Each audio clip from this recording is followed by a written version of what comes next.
በክልሉ የተከሰተው የሰላም ጦት በእለት ከእለት እንቅስቃሴዎች ላይ ተጽዕኖ ማሳደሩን በምስራቅ ጎጃም ዞን አሚኮ ያነጋገራቸው ነዋሪዎች ገለጹ።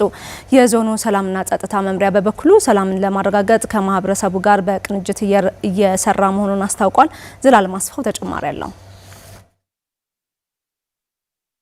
አረንዛ ገፊ ሰርዶ ቅልቅል ሻሽ መሰለ ማኛም ያበቅል የተባለለት ጎጃም በክልሉ ከአንድ ዓመት በላይ የዘለቀው የሰላም ጦት ከፈተናቸው አካባቢዎች አንዱ ነው። ወላዶች በሽተኛ እንደ ልቡ በቶ የማይታከምበት ሰዓት ነው። ወደዚያ ወጡ ቤተሰብ ያመጣቸው ስጋቱ አለ። ተይዞ ታግቶ የሚያልብር ታመጣለ ይባላል። እየተሰቃየ ነው። በቃ እገታዎች አሉ። እንደ ልቡ ሰው ተሰርቶ አይንቀሳቀስም።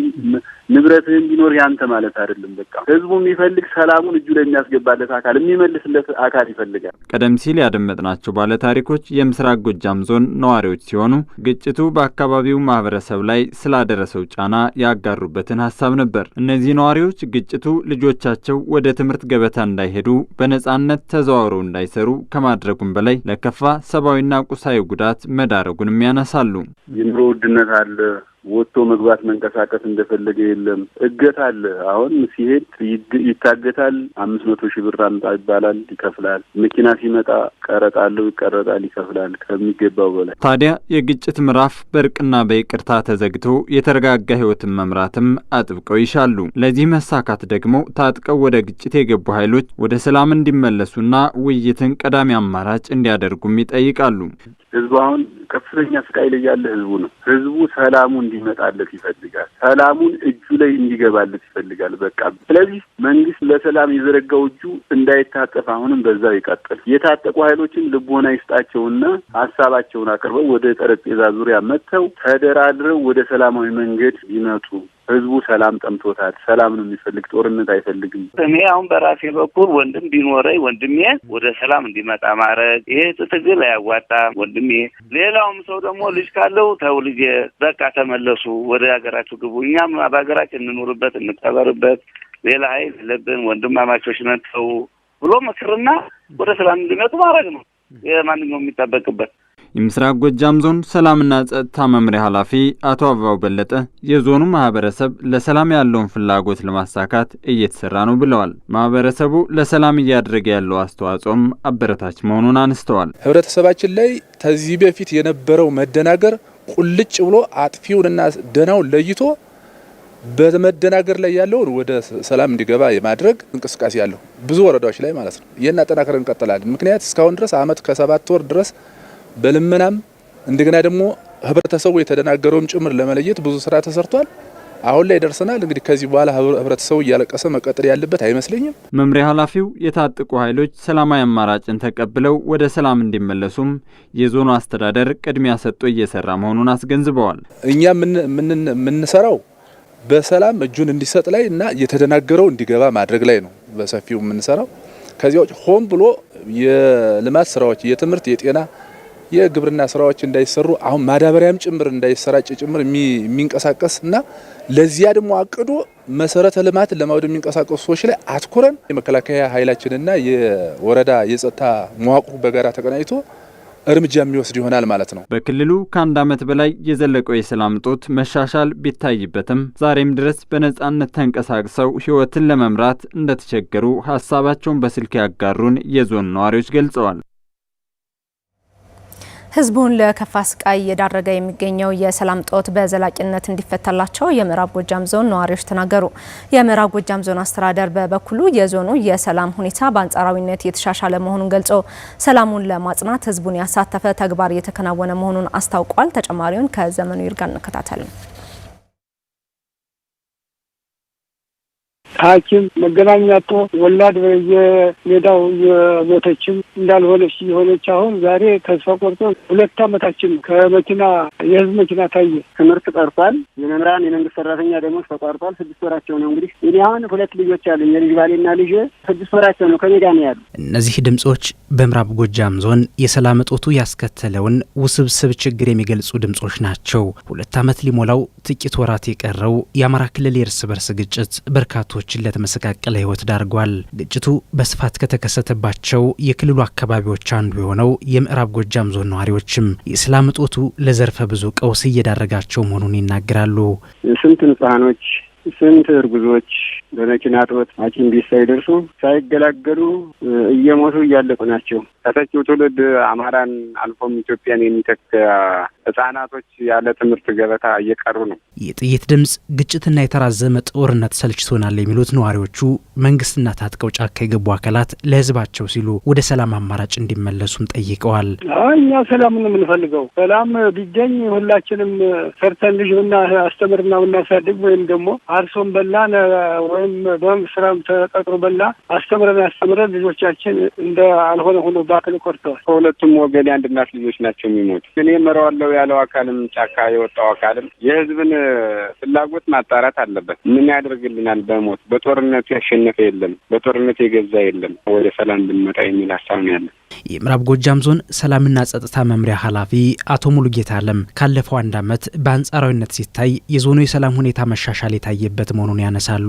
ህዝቡ አሁን ላይ ዘላቂ ሰላም እንዲረጋገጥ አጥብቆ ይፈልጋል ያሉት መምሪያ ኃላፊው ይህንን እድል በመጠቀም ከሰላም ማስከበሩ ጎን ለጎን የሰላም አማራጮችን የሚጠቀሙ ኃይሎችን በድርድርና በውይይት ወደ መደበኛ ህይወታቸው እንዲመለሱ እየሰራን ነው ብለዋል። ሰላሙ እንዲኖርለት፣ ሰላም እንዲጠበቅለት የሚፈልገው ማህበረሰብ ከፍ ብሎ ያለበት ሁኔታ ነው ያለ። የጸጥታ መደፍረስ የሚባለው ነገር እንዲጠፋ፣ የሰላም አንጻራዊ የሆነው ሰላም ወደ ተሟላ ሰላም እንዲያድግለት የሚታገል ማህበረሰብ ያለበት ሁኔታ ነው ያለና ታጣቂ ቡድኑ በሰላማዊ መንገድ ከመንግስት ጋር መግባባት እንዲፈጥር እንዲደራደር ሊያደርግ የሚችል ሀሳብ ይሰጣል። ችግሮቹ በሰላም ይፈቱልን የሚል ጥያቄ እያቀረበ በቀጣይም ቢሆን ይህን የበለጠ አጠናክረን የሽምግልና ስርዓቱንም በእያንዳንዱ የድርድር ሂደቱንም ማለት ከግለሰቦች ጋር ያላቸውን ንግግር የበለጠ አጠንክሮ የሰላም አማራጩን ሊከተል የሚችለው ኃይል እንዲበዛ ሊያደርግ የሚችል ስራ እኛም ቢሆን ሁልጊዜ የምንሰራው ስራ እንደሆነ ሊገለጽ ይገባል ማለት ነው። በዞኑ ለዘላቂ ሰላም መስፈን ህዝቡ የሚያደርገውን ተሳትፎ አጠናክሮ ሊቀጥል ይገባል ተብሏል። አሁን ላይ በክልሉ አንጻራዊ ሰላም እየታየ መሆኑንና ለዚህም ዘላቂነት ህዝቡ የጀመረውን ድጋፍ አጠናክረው እንዲቀጥል የአማራ ክልል ሰላምና ጸጥታ ቢሮ አስታውቋል። የቢሮው ምክትል ኃላፊ አቶ በሪሁን መንግስቱ የጸጥታ መዋቅሩ ከህብረተሰቡ ጋር በመተባበር በተደረገው የህግ ማስከበር ሂደት በየጊዜው መሻሻል እየታየና የልማት ስራዎችም እየተከናወኑ መሆኑን ገልጸዋል። የምንፈልገውን ሁለንተናዊ ለውጥ በአንዴ ላናይ እንችላለን እንጂ በየቀኑ እጅግ በጣም ከፍተኛ መሻሻል ነው ያለው፣ ከፍተኛ ለውጥ ነው ያለው። የዚህ አንዱ ዋናው ምክንያት ምንድነው? በተለይም ባልተገባ መንገድ ማህበረሰቡ ተቀስቀሶ በአንድም በሌላ መንገድ አንዳንዱ የማገዝ ሚና ሲኖረው፣ አንዳንዱ ደግሞ በመሀል ሆኖ በታዛቢነት ጉዳዩ ሲመለከት የነበረበት ሁኔታ ማየት እንችላለን ማለት ነው። አሁን ደግሞ በተጨባጭ መሬት ላይ ያለውን ፋክት ያለውን ሁኔታ ሲያይ ማህበረሰቡ ከነበረበት ብዥታ ጭምር እየወጣ ይህንን ሁኔታ በውልና በተሟላ መንገድ እየተገነዘበው ይገኛል። ይህም በመሆኑ ምክንያት ማህበረሰቡ ወደ ማገዝ እንዲከበርለት መሻት ብቻ ሳይሆን ህግ እንዲከበርለት መፈለግ ብቻም ሳይሆን ህግ በማስከበሩ ሂደት ውስጥም ባለቤትና ዋና ተዋናይ እየሆነ በመምጣቱ ምክንያት ከፍተኛ መሻሻሎች አሉ ማለት ነው። በእነዚህ መሰረታዊ ጉዳዮች አሁን ባለው ተጨባጭ ሁኔታ በክልላችን ውስጥ ያለው የኃይል ተጽዕኖ የማድረስ አቅሙ እየተዳከመ ነው። ይሄ ከመሆኑ ጋር ተያይዞ አጠቃላይ ያለው የሰላም ሁኔታ በከፍተኛ ሁኔታ እየተሻሻለ እየመጣ መሆኑን ማየት እንችላለን ማለት ነው። ለዚህ አንዱ ማሳያ የሚሆነው በከተሞቻችን አካባቢ የሚካሄዱ ልማት ማየት እንችላለን። አርሶ አደራችንም እጅ ከኦርች ተጠፍንጎ ተይዞ እንዳይንቀሳቀስ ተደርጎ የነበረው ማህበረሰብ ዛሬ በተወሰነ መንገድም ቢሆን እየተንቀሳቀሰ የልማት ስራውን እየከወነ ነው። አዝመራ እየሸከፈ ነው። ማዳበሪያ ጭኖ እያስገባ ነው። በየትኛውም መንገድ የልማትና የኢንቨስትመንት ስራዎቻችን ጭምር ተጠናክረው እየቀጠሉ ያሉበት ሁኔታ ማየት እንችላለን ማለት ነው። ስለዚህ የበለጠ ማስፋት፣ ይህንን የበለጠ እያጠናከርን መቀጠል የወደፊት የቀጣይ ስራችን ይሆናል ማለት ነው። የሰላም እጦቱ የክልሉን ህዝብ ለተለያዩ ጫናዎች እየዳረገ መሆኑ በግልጽ እየታየ በመምጣቱ ህብረተሰቡ ለሰላም መስፈን እያደረገ ያለው ተሳትፎ ጨምሯል ያሉት ምክትል ቢሮ ኃላፊው ይህም ተጠናክረው እንዲቀጥል አሳስበዋል። አሁን ባለው ተጨባጭ ሁኔታ ህዝባችን እጅግ በጣም በከፍተኛ ሁኔታ ተማረዋል። መሬት ላይ በተጨባጭ እያየው ያለው እውነታም ይሄ ነው። ማህበረሰቡ እየተጎሳቆለ ነው። ልማት እንዲቆም፣ ትምህርት እንዲቆም፣ ማህበራዊ አገልግሎቶች እንዲቆሙ፣ ማዳበሪያ ከቦታ ቦታ እንዳይንቀሳቀስ፣ ዝርፊያዎች፣ እገታዎች፣ ግድያዎች እነዚህም በአጠቃላይ ማህበረሰቡ ታች ላይ መሬት ላይ ሲያየው ይሄ ትግል እውነትም ለአማራ ህዝብ የሚበጅ እንዳልሆነ በተጨባጭ እያወቀ መጥቷል ማለት ነው። ስለዚህ ማህበረሰቡ ማገዝ ጀምሯል። በባለቤትነት ማገዝ ጀምሮ ሊናጠናክሩ መቀጠል መቻል አለበት ማለት ነው። አሁን ባለው ተጨባጭ ሁኔታ ህዝባችን የጸጥታ መዋቅሩ ጎን ሆኖ እያገዘ ነው፣ ባለቤት ሆኖ እያገዘ ነው። የጸጥታ መዋቅራችንን በሎጂስቲክም በሀሳብም በተለያየ መንገድም እያገዘ ነው፣ እየደገፈ ነው። የጸጥታ መዋቅሩም ከሱ እንዳይለየው ጭምር ይማጸናል። መንግስትም ጠንከር ብሎ ህግ እንዲያስከብርለት በከፍተኛ ሁኔታ እየጠየቀ ነው። ይህን በተደጋጋሚ በተካሄዱ ሰልፎችን ማረጋገጥ ይችላል ማለት ነው። ስለዚህ አሁን ባለው ተጨባጭ ሁኔታ የክልሉ ህዝብ ማውገዝ ብቻም ሳይሆን በተጨባጭ መንግስትን ወደ ማገዝ እየተሸጋገረ የሚገኝበት ምዕራፍ ላይ እንገኛለን ማለት ነው። ስለዚህ ይሄ በመሆኑ በአጭር ጊዜ ውስጥ ተረባርበን ሁላችንም የምንናፍቀውን ሰላም የክልላችን ሰላም ወደ ነበረበት ለመመለስ የሚያስችል ነባራዊ ሁኔታ እየተፈጠረ ነው። ይህን አጠናክረን መቀጠል መቻል አለብን። በቀጣይም የእርስ በርስ መጠፋፋቱ ሙሉ በሙሉ ቆሞ የተሟላ ሰላም እንዲሰፍንና ችግሮች በውይይት እንዲፈቱ ህዝቡ ድጋፉን አጠናክሮ እንዲቀጥል አቶ በሪሁን መንግስቱ ጥሪ አቅርበዋል። ማንም አካል ባለው ስርዓት ላይ ባለው መንግስት ላይ ቅሬታና እርካታ እንኳን ቢያጣ በሰላማዊ መንገድ በዲሞክራሲያዊ መንገድ በሚካሄድ ምርጫና ንግግር ሁኔታዎችን ማስተካከል የሚቻልበት እድል አለ። ነገር ግን ባልረካን ቁጥር ጥያቄ ባነሳን ቁጥር ወደ መገዳደል የምንገባ ከሆነ እጅግ በጣም መጠፋፋት ነው የሚሆነው ማለት ነው። ይሄ ትክክል አይደለም። ስለዚህ እንደ መንግስትም ያለው ጽኑ እምነት ምንድነው? ያሉ ጥያቄዎች ያሉ ችግሮችም ካሉ በውይይትና በሰላማዊ መንገድ እንዲፈቱ ይህንን አበክሮ እየሰራ ነው።